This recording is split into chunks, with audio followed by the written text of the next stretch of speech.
I'm Athura Mathur, the Director of Legal Research at the Center for Art Law, and I'm so excited to welcome you to Some Like a Digital NFT Marketplaces 24/7.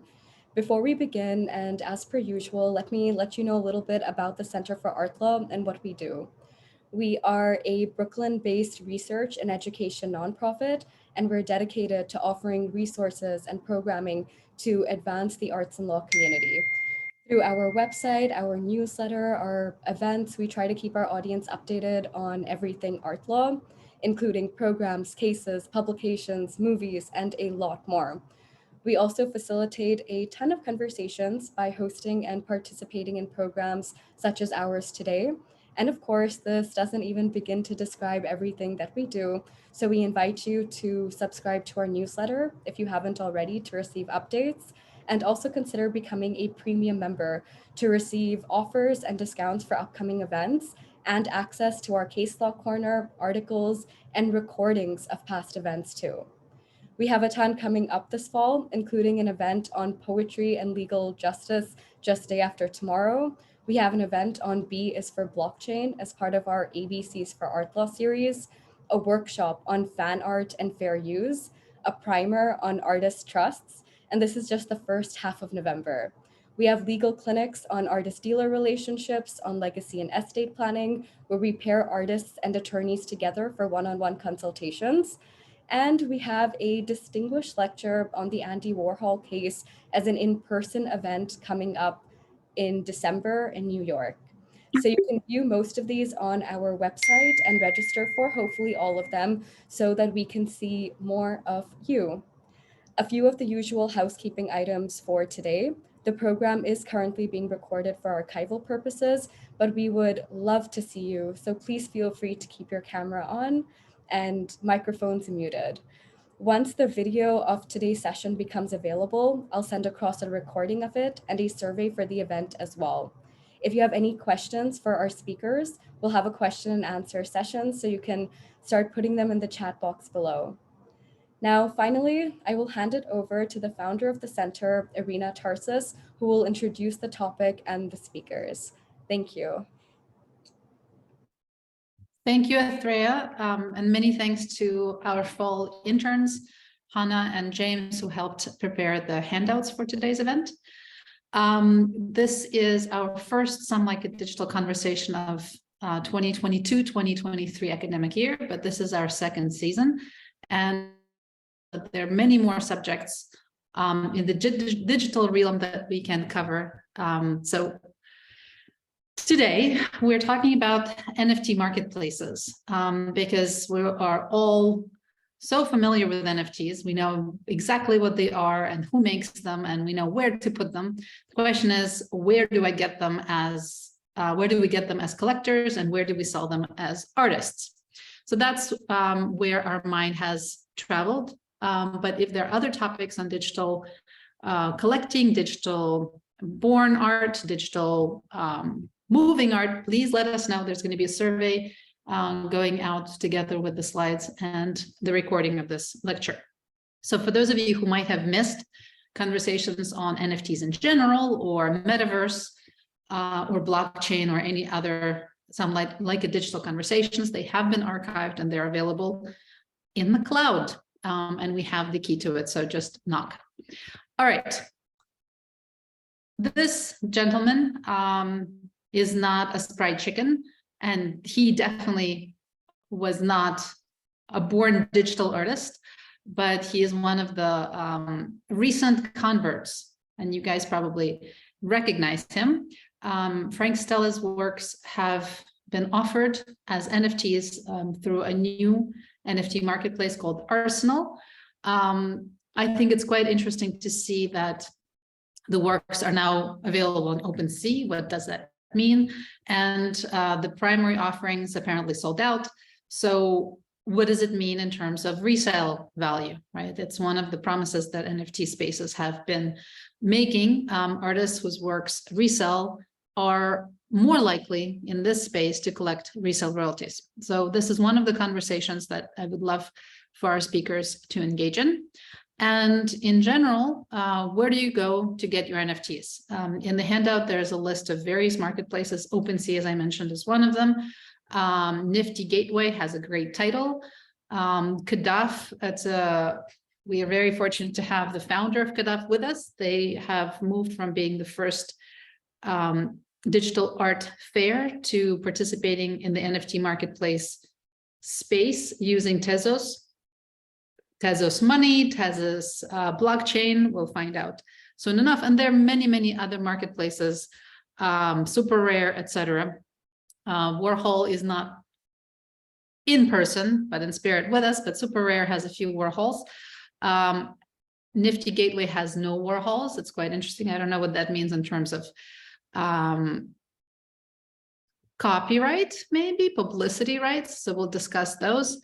And I wanted to say that the news cycle is quite interested in the NFT space in general. There are top NFT marketplaces of 2022 that just came out on October 26th. Yesterday, there was an article in the New York Times about NFTs plummeting, but museums and artists still being active and interested in the digital space. What does it mean? We have a really wonderful group of experts who will explain to us the NFT marketplaces and spaces and where we should be going, starting with Elena Zavelev, who is the founder and CEO of New Art Academy, and otherwise, in my mind, she's the founder of CADAF. Elena, welcome, and please tell us what you are doing and which NFT marketplaces you are following and why.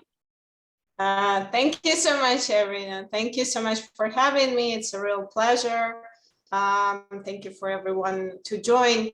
Do you mind sharing my deck? I'm sorry that I somehow cannot share my deck today, but I love showing what we do with some visuals because we're a very visual organization. So like Irina said, I have founded New Art Academy before CADAF, and that was in 2017, back in 2017, with an idea to bring art and technology education as continued education to art market professionals, actually.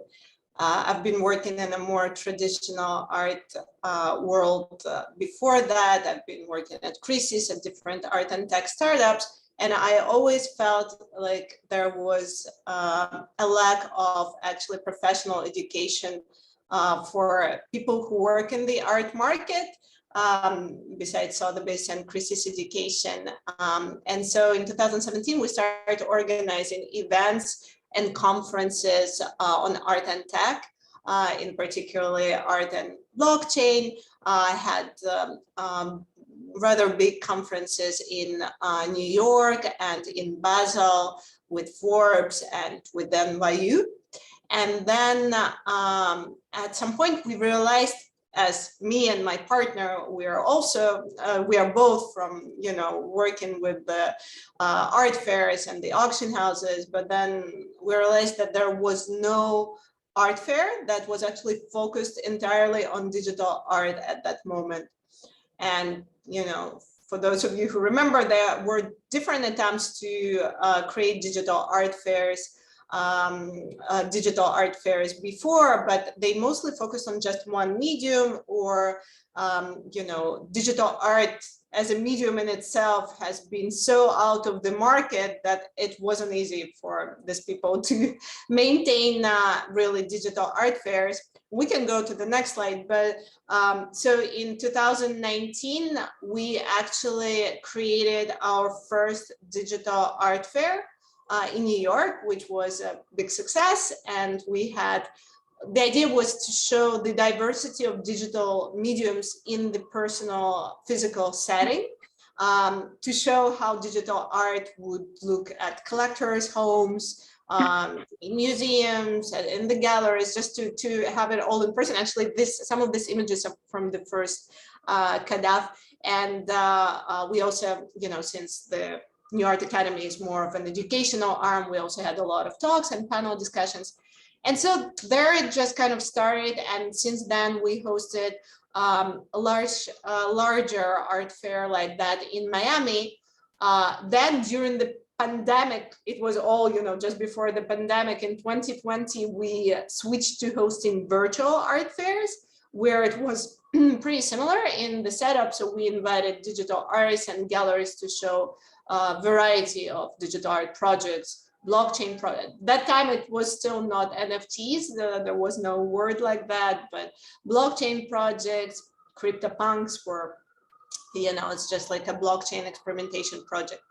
And so, and video art, 3D, AR and stuff like that. And then we hosted a few public art festivals, digital art festivals called Digital Art Month. So that's another thing that we did during the pandemic. During all that time, since our topic is NFT marketplaces, we realized that one thing that was missing from what we offered was actually a platform where people could essentially list their projects, their art, and sell without an intermediary. And this summer we actually built, finalized the platform, the marketplace, NFT marketplace. For that, we partnered with Tezos blockchain. And now people can sell their art through CADAF, marketplace. But what you see here is actually, we have something coming up. So very soon, next week, we have our next in-person fair in New York.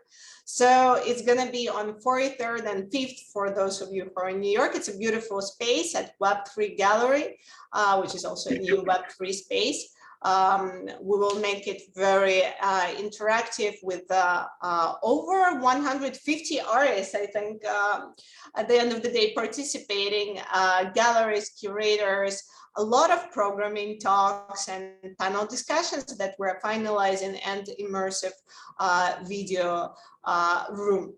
So that is coming up. For that project, we're accepting different marketplaces. So wherever artists wanted to mint and to sell, we're fine. So they're just showing their art there. I don't know if you want to go to the next slide. Yeah, this just kind of shows a little bit how we are working with the public art. So this is what I was talking about. This is just New York, because we're all about New York this fall, or at least this November. And this is what it looked like on the street. So we partnered with all of these neighborhoods and put QR codes with augmented reality filters so that people could explore. It was very, very beautiful at different times. Yeah, and we picked Tezos blockchain for our marketplace at that time because, we, like many others, we had the concerns for the blockchain to be more kind of eco-friendly. The main reason, to be honest, with Tezos was because we really like the community around them. We like the artists that are already part of Tezos ecosystem. Now with Ethereum merge, the eco-friendliness and other features kind of go to the other. They're pretty much becoming similar one to another, but the community is still a very strong part about Tezos. They're very focused on art. They partner with major art institutions like Art Basel and others. Yeah, so it's a great blockchain, but we are now thinking of expanding the blockchains that we can allow artists to mint on, definitely because we have a very large community of artists and curators. Everybody has their preferences. Blockchains are all different, but my perspective, they're mostly different because of the communities. And yeah, I don't know. I mean, I also had the slide, I think, which had I don't remember what is the next slide. If we can try to go yeah, this is just a little more of how the fair would look like, in case you wonder, and there are more information on our previous events. There are some videos. This is the event that we've done at the National Arts Club for the launch of CADAF. We had some great curators. We had we have interesting ideas on how both curators and artists should be reimbursed for their work. So standard case scenario in the smart contract in most of the marketplaces, it's only the fees are kind of the payment is split between the artist and the marketplace. So we included the curator into the primary smart contract, which we thought was necessary. For this sale, we partnered with two curators. It's Raina Meller and Olive Allen. Raina Meller is a director at Base Gallery. Olive Allen is a contemporary artist, digital artist. So we found it necessary to also mix and create this kind of collaborations as well. Yes, and if we, yeah, these are just some of our more of our events that we are keep doing, and I would invite everyone to take a look at our Instagram. I think this is the most up-to-date, really, tool that we have right now.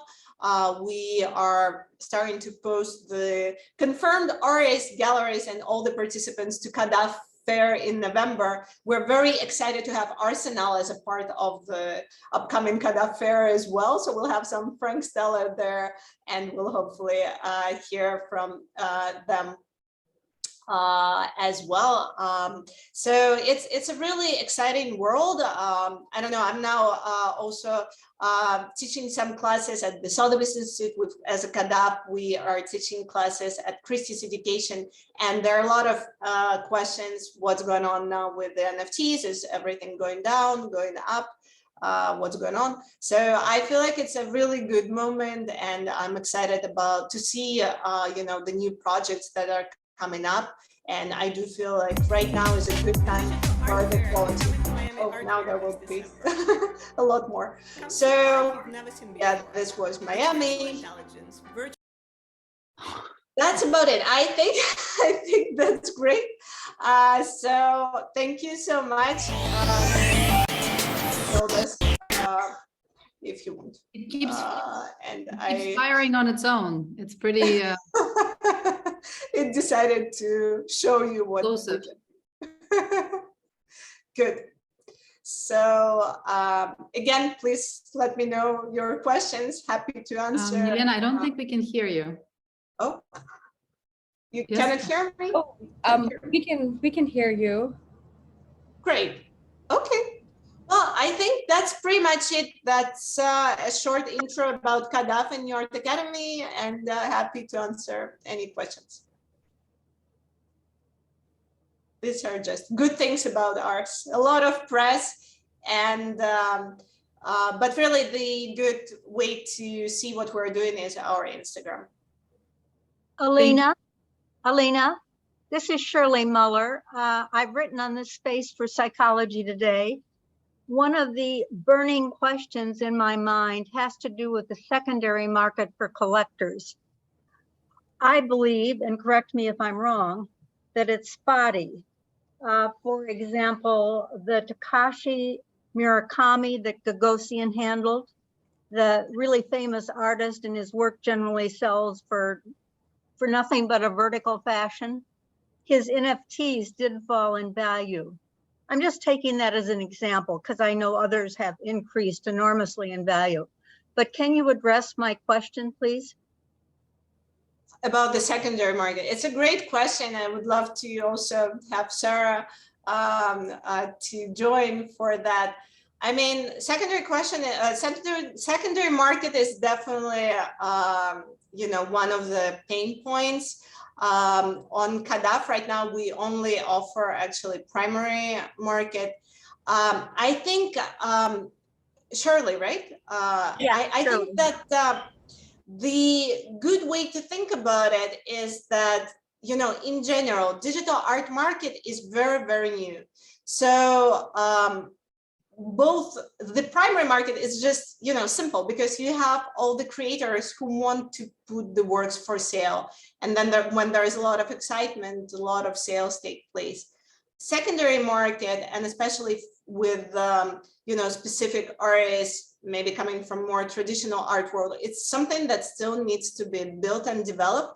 And for that, I think having you know, major auction houses, major players in the market involved is a really important thing. So I would say it's just still being built, and everything, you know, with all the changes, with the market fluctuations, everything is still just being developed. So for collectors, it's a matter of looking, you know, first of all, again, buying what you love, and maybe not expecting very quick returns on something that, you know, that is not very straightforward. Yeah, just seeing what happens with the market. And I do believe that as the major players go into the game, including museums, including galleries, you know, you've seen a lot of them coming in, and specifically Pace paying a lot of attention. I think that things will develop hopefully pretty nicely, but it just takes a little time. Thank you. This would be off the cuff, and if you can't answer it right now, I understand. But can you name a few NFTs that have increased in value and a few that have not? I'm writing another article, and I would like to include that. Yeah, I mean, if you want to email me, I'd love to, yeah, share maybe more information. Maybe that would be the best. I can share my email in the message box, and then happy to send you some information. Thank you. I appreciate it. Thank you very much. Elena, thank you for your presentation. You have used a few words which I hope everybody knows how you're using them. There are certain terms that are universal, right? You talked about communities, you talked about wallets, artists, collectors. These are concepts that we are familiar with. There is probably still some I don't want to say confusion, but questions about who are the artists, what kind of wallets, what kind of currencies, what does it mean? You mentioned smart contracts, etc. So we have invited as our second speaker an attorney to unpack some of these concepts, but not only, you know, focus on definitions, but explain what happens in an NFT marketplace. For example, the Arsenal marketplace featured works by Frank Stella. There is an announcement on the page that all the works sold, at least we now in our old-fashioned terms are thinking that in the primary market, the works have found collectors, institutional, individual, and so the next time they sell, they will be in the secondary market, presumably. Will they stay on the same platform? Some answers are already given, that they will be sold on a different platform. So how do works move between marketplaces?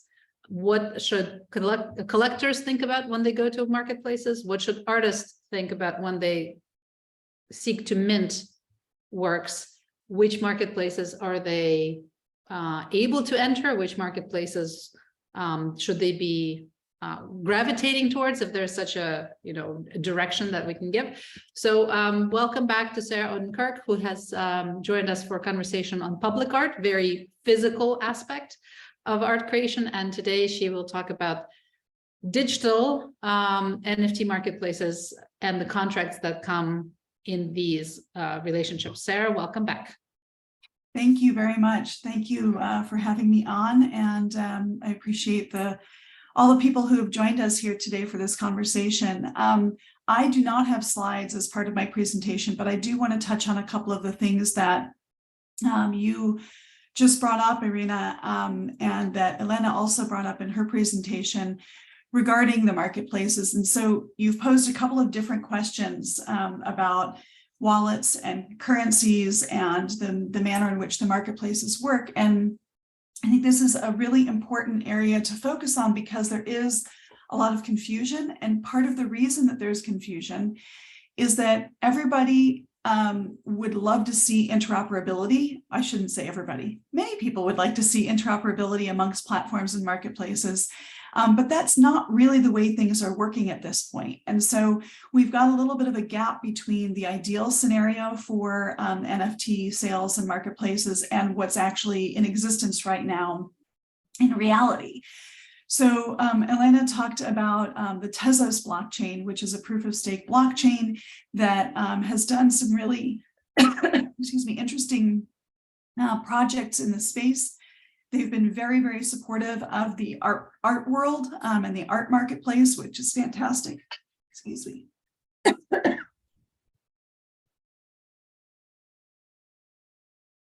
But there are a number of other marketplaces and blockchains as well that are important in the space.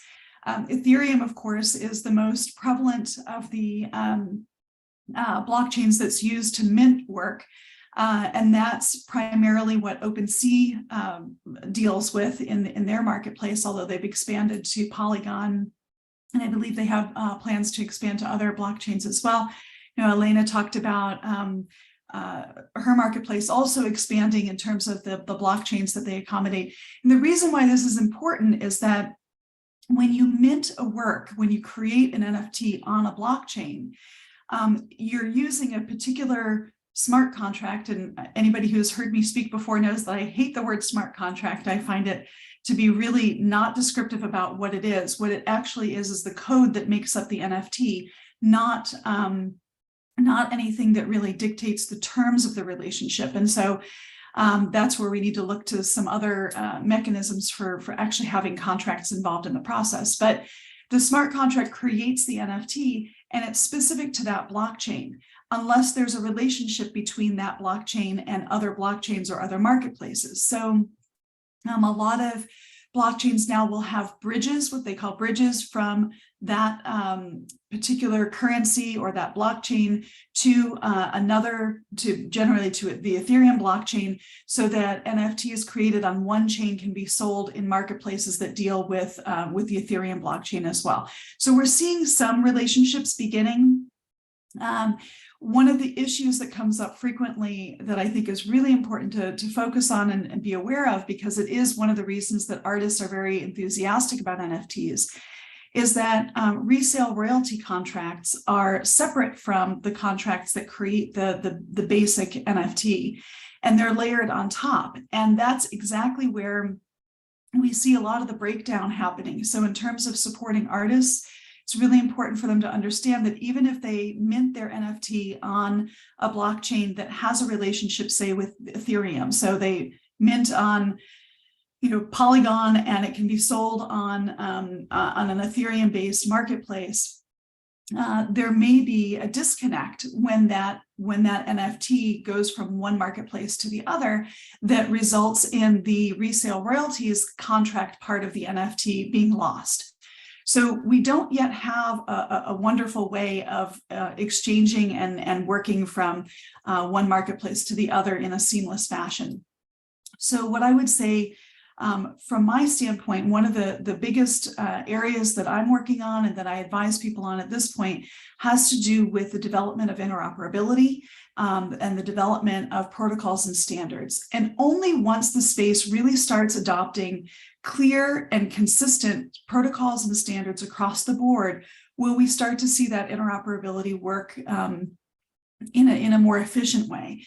Right now, what we're seeing is piecemeal solutions that are being put into place.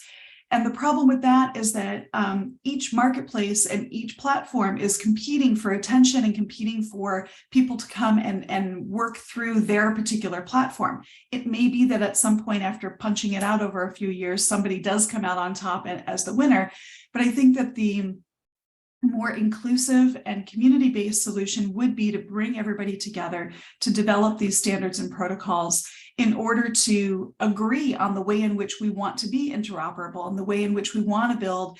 And I'm focusing really on the fine art market at this point, because one of the other things, and here I'm going to start getting off into some other topics, and maybe we can get back to some of your questions too, Irina. But you know, as we see these marketplaces develop, what we're also looking at is a re-siloing of content. So in order to really serve the art market and speak to and onboard traditional art collectors into this more digital space, we're really focusing on the art world, and that art world has existed, for many years prior to all of this. We're seeing less porousness between, say, fine art and video games and entertainment and music and all of the other things that also can benefit from the packaging of an NFT. So we're going to see more focus on those specific mechanisms and protocols and standards that will serve the art community beyond where we are at this point. So one of the benefits of the crypto winter that we're experiencing right now is that people are focusing a little bit more on the structure and slowing down for a minute, because the money isn't as crazy right now and the marketplace has just taken a bit of a breath. But that gives us this time and space to really work on the structure and to focus on how do we build something that's sustainable? How do we build something that is truly supportive of artists? And what do we need to do from here in order to increase the potential value going forward on, again, a little bit more of a sustainable and reliable basis? So I'm going to stop there. It seems like there might be a couple of questions in the chat, and Irina or Elena, I'm happy to just have a conversation with you all instead of making this a monologue. Thank you very much for your remarks. You mentioned the term of NFT winter. Is that a term that's, how many winters have? Or crypto winter, really. Crypto winter. Yeah. What do you mean by that? Can you explain it a little bit? What I mean is the precipitous drop in the value of cryptocurrencies. So cryptocurrencies had been skyrocketing in terms of value for many, many months. A lot of people were had become very wealthy overnight, basically, based on that increasing value of crypto. That definitely contributed to a lot of money sloshing around at the end of last year in the venture capital space. But with the reduction in value, and certainly a lot of people, at least in their crypto accounts, lost a lot of money. And so there's not quite the same liquidity that there was, say 10 months ago, to be throwing a lot of crypto around within the space. So that's really what I mean. And again, I think that the upside of that, obviously there's an obvious downside, but the upside of that really is that people are focusing a little bit more on the structure and the health, basically the health of the space in general. And Joe Naylor has brought up a question in the chat about on the movement by platforms to move away from supporting royalties and secondary sales or make it optional. Magic Eden made it optional, and early results show that buyers are choosing not to pay the royalty. Right. I mean, so this is one of the challenges, is what do we want to see built in this space? And I think that for those of us who have been working in the art space in general for a number of years, understand that this question of resale royalties is an ongoing question. It's something that comes up on a pretty regular basis within the art community. Elena talked a little bit about the way that they're also looking at compensating curators and other people who are putting in work on exhibitions and within the art ecosystem. This is a really important issue, I think, within the art world, making sure that people who are investing time, effort, expertise are in fact compensated for their labor. And this gets back to a question of equity, diversity, and inclusion as well, making sure that people who are active in the space and people who are contributing to the art world in general are recognized and compensated for their labor properly. So the NFT ecosystem is one in which there's been a great deal of hope and a lot of dreams infused in there as a way to automatically compensate people for their labors and for their contributions. And I think that this is a really powerful tool. But again, back to the interoperability, we really need to make sure that it's something that's a little bit more reliable. And yes, I mean, I think that oftentimes, if it's made to be optional, people don't want to do it. They might not even intellectually not support the concept, but if you ask people to voluntarily contribute a portion of the gross sales from their NFTs, they're probably not going to opt in for the most part. So I do think that once again, it's important to take a step back and look at standards and protocols that we want as a community, that we want as, within the ecosystem as a whole. And if that's something that we find is important, we need to make sure that that becomes integrated and integral to both the building of the NFTs as well as the marketplaces. I have a question for the two of you. Do you see, because I haven't seen examples, maybe I haven't looked very carefully, of mergers and acquisitions in the space, because maybe one of the trends that we can expect with so many marketplaces in existence, that there's going to be a bit of a consolidation. Is that something that you anticipate? And I think for sure with the downturn, where people are struggling to, show that there's a reason for their existence. But even just in terms of the overall ethos of the space, collaboration is key. Collaboration is crucial. There's really no reason for people to continue to reinvent the same wheel over and over again. And if there are ways for people to collaborate, I think that makes a lot of sense and will ultimately result in a much stronger marketplace and ecosystem. Elena, I'm curious to hear your thoughts, since obviously you're doing something pretty big within the space that touches on a lot of different areas. Yeah, I mean, one recent mergers and acquisitions project that comes to mind is non-origin and eBay, I guess. So that was curious to me. Non-origin is one of the earlier marketplaces, and they really focused on curation. It's a very good, good platform, and they became a part of eBay recently. So I think that's pretty interesting. I think it's also interesting that, for example, Christie's has recently announced their VC arm and their focus on Web3 in general, and their announcement of their own proprietary or reinvented NFT platform, I think is also pretty significant. I actually think that right now we will see maybe more of this, because it's a slower time, so it's a time to rethink some things. I'm not sure how much the marketplaces will consolidate one into another, but would be curious to see. But the significance of the Christie's, for example, VC arm and their focus on Web3 in general, I think couldn't be underestimated.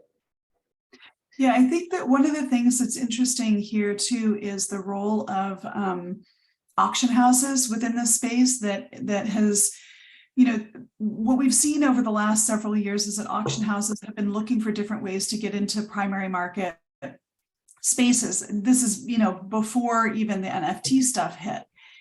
You have auction houses opening up gallery spaces and becoming more active in that primary market space.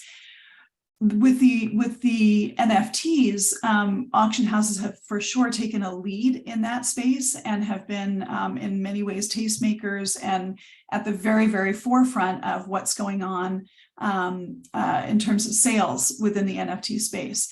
And while I think that they certainly have a very powerful platform from which they can operate, and there's a lot that can be brought to the table through that platform, it's important for us to really be considering also what the role of auction houses should be in this space, and what are they maybe not doing within this space that does need to be done in order for marketplaces to be viable places for artists in general to be making money. If we continue to revert back to the idea that the top artists' careers are going to be made through the auction house platforms rather than having some more open ability to generate interest and community and collectors around the work, we're going to recreate exactly the same marketplace that we have that has given rise to a lot of these questions around equity. So I do think that we need to pay attention to the ability of various platforms, whether it's auction houses or other marketplaces, to actually support the careers of artists and help them figure out ways in which to approach this space in a way that allows them to use the NFT mechanism in a thoughtful and appropriate way, to figure out ways in which to create those markets and audiences within the NFT space, as well as within the traditional space. How do we bring people in, traditional collectors, into the NFT space? How do we educate maybe more crypto collectors who haven't necessarily focused on the fine art aspect, but more on the collectibles aspect? So how do we create a space that is thoughtful and supportive of a much broader base of artists? I think that's a lot of what Elena is doing with the work that she's doing with the fair at the very minimum, that goes beyond maybe what an auction house is able to bring to the table. Elena, can you say a few words about curators that you invite? Because again, there are many artists out there and there are many potential curators. Are these trendsetters, or are they deeply steeped in art history? How do you choose your curators for the market? Yeah, so digital art curators that we work with are actually very much involved into what Sarah was saying, into helping developing artist careers and artist markets. They really work with the artists very extensively, from, you know, kind of helping them to select the works for the shows, finding the shows, finding marketing opportunities, having, you know, their voice heard on places like Twitter Spaces and at different conferences and events. So really the role of the digital art curator is huge. And, you know, depending on the platform also becomes a curator in some way. Like we can think of Arsenal, for example, I think very clearly as a curatorial practice that, you know, brings the works to the market. So it's just, I think that the term of the curator in the digital art space is a little bit broader than maybe in the traditional art space. And we love working with the curators. So we dedicate special place at the fair for the curators. They bring their own selection of artists and art, and they speak at the events, and they will speak at the fair. So it's very important for us. Sarah, there is a question about interoperability between platforms, and also a question of different wallets. As a collector, I'm not surprised if I have to use different currencies, but I can usually use the same credit card. And having different wallets for different marketplaces, is it, do you think it's just detracting collectors from buying something? Can you? Absolutely. Yeah, I mean, I think that the confusion that people who are not already either inclined to participate or have been participating in the crypto economy, there is a barrier to entry that just has to do with how complicated it is and figuring out how to set up a wallet. It's not always evident. Some marketplaces will do what's called a custodial wallet. They'll create a custodial wallet. So you log on to that marketplace and you can just use your credit card. And there is an account created for you so that you don't have to go through the process of creating an account or creating a wallet to hold your NFTs. There are some downsides to that I'm not sure people even realize, which is they may not be able to move their NFT from that account on that marketplace to another account if they should open up a wallet at some point. And so keeping track of where your NFTs are can get to be a little bit confusing if you're buying on Algorand and Tezos and Polygon and Ethereum, and you know you've got 3 or 4 different either accounts or wallets. To set up a wallet, it takes a little bit more information that you have to provide. And so that can be overwhelming or scary because you're clicking on things and providing information that maybe you feel is a little sensitive. And it's unclear where it's going. So there are definitely barriers to entry in terms of setting up wallets. Once you've set up a wallet, let's say not a custodial wallet, but your own wallet, then you've got to put currency into it. If you haven't been mining or baking in terms of earning those either proof of stake or proof of work currencies on your own, you essentially are putting dollars or whatever your fiat currency is in and then exchanging it for whatever cryptocurrency you need in order to purchase the NFTs that you want. And that can take a week. It can take some time. Between the time that you fund your wallet and the time that it shows up and the time that you can transfer and exchange for another currency can take some time. So it's not something that you can necessarily just click as easily as it is to purchase something on Amazon. That's something that certainly a lot of people are working very hard to change because that's a big barrier to entry. So let's see, you asked a couple of different questions about wallets. So yes, wallets are complicated, still somewhat complicated. And again, without a standard process, there are so many different ways in which you can enter the space with a wallet or an account. And it's going to depend on the platform on which you're purchasing that NFT. As soon as you think you've got it figured out, there's something else that pops up. It's like, oh no, you need a different wallet in order to buy the NFT over here. So, sorry, was there? Elena, a question for you. As a pioneer in this space, I am going to ask about your wallet situation. How many wallets do you have? I just have two. One MetaMask and one Tezos wallet. And do you feel that sometimes you need to get more wallets, or I also have forget how to call them, the physical wallets. A cold wallet. Yes. I do have them as well because I feel like it's, sometimes I feel safer that way, and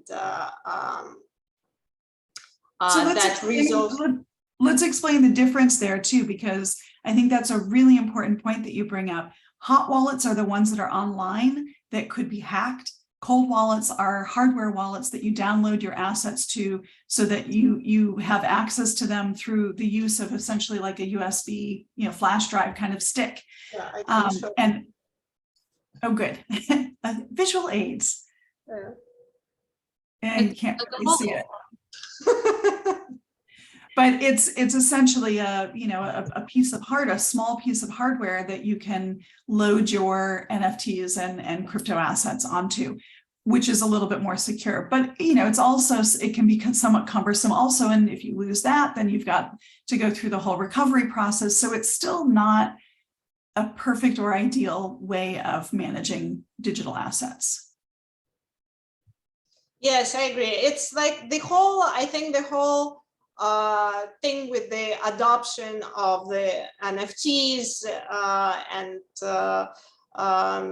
bringing it to the broader market really depends on how much more accessible the technology will become in the coming kind of, I don't know what to say, months or years, because it's still a little bit complicated for a lot of people who are not just spending entirely their time in front of the computer. It can be a little bit, of a hassle, and remembering the phrases and everything is a little bit complicated. But yeah, with the Twitter partnerships and things like that, maybe everything will go to more of mass market adoption, and then more user-friendly technology will be developed as well. I think one important thing to remember too is that it is very easy to feel overwhelmed by the diverse opportunities that there are out there right now. And it is overwhelming because there is so much and there's so much to keep on top of. But we're still at the very beginning of this entire development and evolution. And so while we can feel confused and overwhelmed, it's the perfect time for us to be thinking about what do we want to see? What kinds of marketplace developments would we like to see in this space? Because now is the time to build those things. And as the technology develops and evolves, we need to have that input from all the various aspects of the ecosystem to help define what things are important, what things are not important. Is interoperability important? I think it will be if we're going to have viable, multiple viable chains here and multiple viable marketplaces. So how do we best work toward those things? It doesn't happen on its own. It's created by people. As much as we like to think that the avatars are taking over, maybe sometimes, it's still human beings behind all of this who are creating and building and making those decisions as we move forward. A question about these hybrid NFTs, not NFTs. For example, we had a performance, I'm not sure if performance is the right term, that Damien Hirst, for example, conducted, right? He sold NFTs with an idea that down the line, if people wanted to get hard copies or the prints associated with NFTs, he would send that art, or people who wanted to keep NFTs, the art, the physical piece associated with the digital file would be destroyed. What marketplace, is there a better marketplace, or any marketplace can accommodate these hybrid performances? Any comments about artists who are dancing around the concept? It's not, that really goes to, I think, some of the phygital references that were made on here, but it's not necessarily one marketplace or another that can handle it better. And it's a question of the partnership that the artist makes with that marketplace in order to create the project. So this is an important point that most of the time, these projects are not 100% artist driven. They're collaborations between artists and production teams and fabrication facilities and the marketplace. And so you've got a lot of different people weighing in and coming up with how do we develop and then position this project to work within the marketplace. So Damien Hirst's project really was, I think initially it started off as it was on Palm, and the idea there was a proof of stake or layer 2 solution, so that it was environmentally responsive in terms of not being not taking a huge toll on the environment as a project. And then the question was, what are people going to choose? Are they going to choose the digital asset, or are they going to choose the physical asset? And it was meant as like a referendum on that question. I think because it came down to essentially 50-50, I'm not sure we really have an answer, but maybe we do have an answer, right? That people are sort of equally interested in the physical as they are in the digital. And that these projects, we're going to see, I think, a lot more of them that merge the concept of physical and digital, or digital and performative, but some sort of actual in real life interaction. People, especially as we navigate our new world post-COVID, and I don't mean post-COVID that it's over, but post-COVID that it's here and now we're dealing with it. People are, I think, much more aware and interested in that question of how do we interact in person? How do we engage with the physical components of the work? So the way for, in my view, the way for NFTs to be widely accepted within the traditional art world is 100% to continue that interaction between digital and physical, digital and performative, digital and interactive. Like, those things are very important. I don't think that you're going to convince the entire traditional art world that they should just go all digital. Like, that's not going to happen. So when Elena was showing the AR interactions and and the art fairs, people actually want to go to the art fairs and see the work on the wall on a screen. And so you already have a lot of that happening, and we're going to see much more of that, especially as people start to realize that NFTs are agnostic packaging that don't magically make a project interesting. They're a way of creating a mechanism for selling that project. So you actually have to come up with interesting content, interesting interactive experiences, something that warrants people's attention, because the word NFT, I predict, is no longer going to be very appealing. It might even be a negative word as we go forward. We're going to have to come up with a different way of articulating the digital packaging that we integrate with a lot of these art projects. Elena, I have a follow-up question for you. Once the marketplace is visited, and there are lots of marketplaces, lots of artists, lots of participants, where is that art going to go next? It can come back to the art market for the secondary sale, and Shirley asked about which assets are more likely to see success. But the ones that are not necessarily slated for resale, where are they going? So it depends. The assets go to the buyer's wallet. They live in the buyer's wallet until the buyer puts them back to resale, to the secondary market, to the platforms like OpenSea or Object for Tezos, things like that. Do you have a can you think with us whether an NFT that is bought by a collector is lent to an institution? How would it go from the wallet to a museum wall or museum wallet? Or how does that look like? I mean, we have some examples. So, for example, ICA in Miami was given was gifted and a CryptoPunk a couple of years ago, and I am not 100% sure how they handled it, but most likely they opened a wallet for ICA where the token actually has been transferred. I am pretty sure that that piece has been actually gifted along with the print. So the print probably you can find either in the storage or somewhere at the ICA. So I'm not sure, Irina, am I answering your question or? Well, you mentioned that it's possible to gift something, so ownership transfers, but is it possible to borrow something from a wallet? Sarah, do you know that? It raises some really interesting questions because copyright law still applies to everything that's digital as well as it does to everything that's physical. So you have to look at the copyright law to determine whether the owner of the work has the right to display it in the way that they're wanting to display it. So when you own a physical painting, you do not have the right to make copies of it. You do not have the right to distribute it.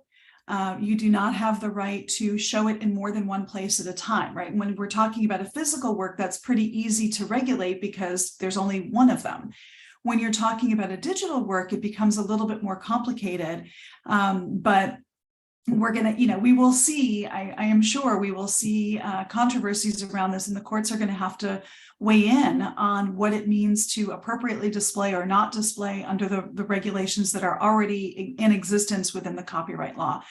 So if a museum, and museums are definitely thinking about this, if for no other, well, for a couple of really important reasons. One would be that the contemporary art curators who are already very informed and knowledgeable about time-based media, so other, digital and film-based works, they're interested in NFTs as a new type of mechanism or a new way in which people are communicating content. And so there's an academic interest there, but there's also a financial interest for institutions because their donors may have a lot of crypto or may have crypto assets that are of interest or important or valuable, and they want to give those things to museums. So the museums have to figure out how to respond to their curators who are interested in exploring the world of NFTs academically and curatorially, and also deal with donors who are interested in contributing to museums through crypto and through crypto assets. So figuring out, again, the standards and protocols for what kind of metadata do you need incorporated into the construction of the NFT in order to make it something that's worth collecting. What rights are you transferring artist to collector and then collector to museum. What are they able to pass on to the museum in order to allow whether it's display of the work, lending and borrowing of works, whether it's creating derivative works for the museum gift shops. So all of those rights need to be thought through.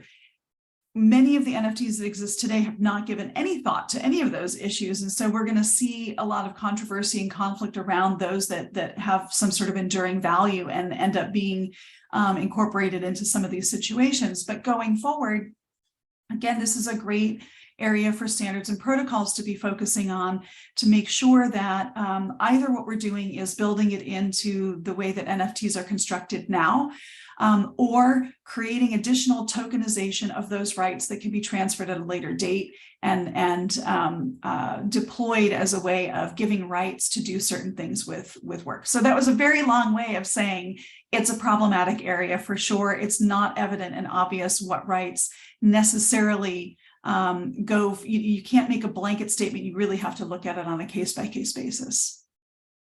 Yeah, I agree. And it really, a lot depends on what the artist intended it to be. One project came to mind, Snark.art, with their Yves Sassman's project, right? So they had it built into the rules how the project works, that the buyers could loan the pieces that they purchased for the screening of the complete work at certain points of time. So that but only to each other. It's only within the community. I'm not sure, sir. Maybe to the museums they have. I'm not sure. I'm not 100% sure what were the rules about the external. The way that project works is very interesting. I mean, I think that they did a really brilliant job, both the artists and the team that developed that. It's the film is fractionalized into small digital bits, right? And you buy a portion of the film. And so automatically if you purchase an atom, which is what they're called, if you purchase one, the default is that it's shared. So that if people within the community of owners want to screen the whole film, anybody who's agreed to share it has given their permission. And so you can sign up for a time slot to see the whole film. Now, I'm sure that the artist has maintained the rights to show the film in a museum setting. And I know that that's happened a number of times in really interesting ways, because some of the pieces are turned off. And so then when you view the film with these holes, because people have decided not to share their bits, it creates a different experience from the original. So that's a fantastic project to bring up. It's a really interesting work, and it has had, I think, quite a long life in this conversation and space.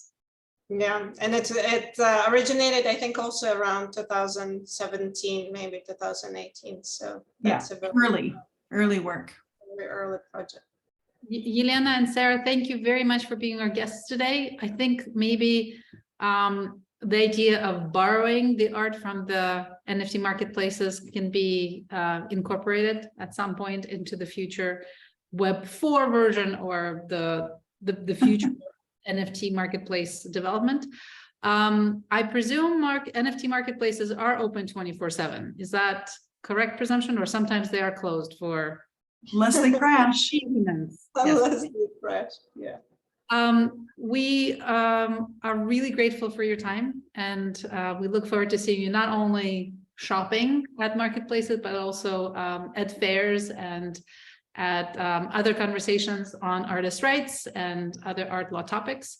For our audience, many thanks for being with us today. We hope you learned something new, enjoyed the conversation. If you have suggestions on other themes that Some Like It Digital series should explore, please let us know. I've heard the word community used a fair number of times, so I think we will look at the DAO communities next to see what they're doing and how they're making their decisions and how they are being responsible, I suppose, participants in the legal system. So we'll have a conversation on DAOs and the legal ramifications of those. If there are other topics that you think are interesting or we should put on our radar, please let us know. And hope to see you very soon. Thank you all. Bye. Thank you.